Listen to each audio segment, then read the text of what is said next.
Good morning and welcome to my garden.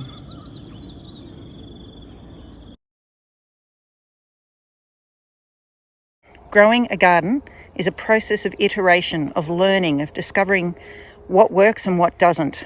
I'm renewing the garden bed here, putting some manure on it. Before I'm dumping the horse manure on, I'm giving the garden a light weed, and that includes the swale that I have at the front of the garden bed. Now, when I first built these garden beds, of course, there was nothing here in October 2023. It was all barren. This was just a grassy area. It's now 15 months later, and wow, look at the growth. I may have planted and watered, but God certainly gave the increase. There is a lot of growth here in 15 months. So I put in these little swales to capture the water that might run off the slope and help infiltrate some of the water, to water the vegetables, prevent erosion, etc. Now 15 months on, these swales are becoming a source of work.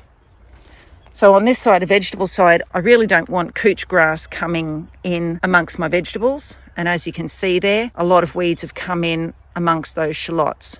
A lot of them grow from in the garden, but there is this grass that's coming here too. And over here on the eastern side of contour 1, you can see it again. The grass is growing in and it's trying to make its way into the garden bed. I don't want to have to keep pulling grass out of the swale. And I wonder if the swale is actually required. When the water would hit this part here and run down, it'd get caught in the swale. But is the swale necessary?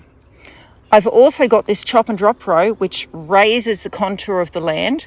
So that's going to prevent water running down the hill. And then in most cases, because I'm putting manure, compost on top of the vegetable garden side, it's higher too. So as the water would run down, I've got one hump, two humps, preventing the water from just running down the hill. And the same on the second contour. I have a significant chop and drop row right here. And the vegetable bed's just been built up with horse manure, mushroom compost, spoiled silage, worm castings and charcoal. So I don't think a swale is actually necessary. Here's another thing that's happening. Because there's a swale along here, when hubby mows the path, he is aware of the danger of falling into the swale with the mower, and so he keeps his distance a little bit. The same is happening here on contour 2, and so it ends up that he's leaving quite a lot of grass here. There's the edge of the swale, and there's the edge of his mowing. It's just not safe to mow any closer. Let me show you the alternative. This chop and drop row was always going to act like a barrier, preventing the worst of the weeds growing into the garden. And then with the chop and drop plants growing along here, over time they'll get thicker and they will effectively reduce the amount of grass that grows in under there. Okay, this is looking pretty good at the moment because I weeded it maybe 2 months ago. It looks like some of the trouble weeds keep coming back. So if I was to remove the swale on the other beds, this is the situation we'd have. The grass growing around the back of the chop and drop row would be okay. It's not going to cause a problem for the vegetables. It's not going to cause a problem for the chop and drop row. So that is what I'm thinking of implementing.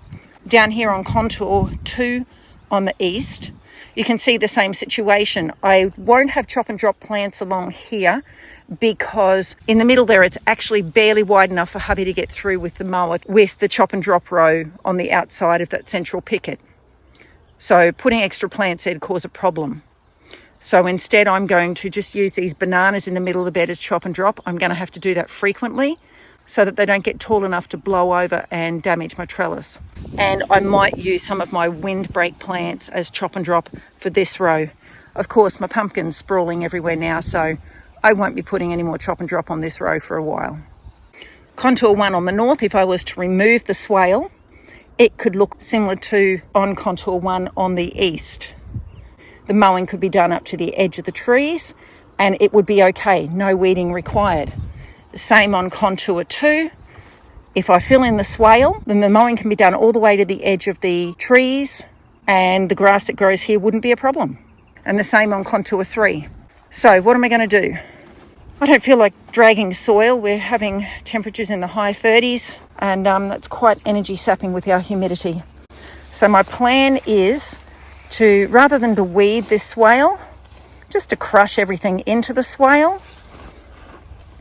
And then when I do my chop and drop or my clean up along here, I will drop these things into the swale. I've got a fair bit of arrowroot and lemongrass there. That won't fill the swale, but it's a process that I can know is going to continue, and over time the swale will fill, and then it's not going to be a mowing problem.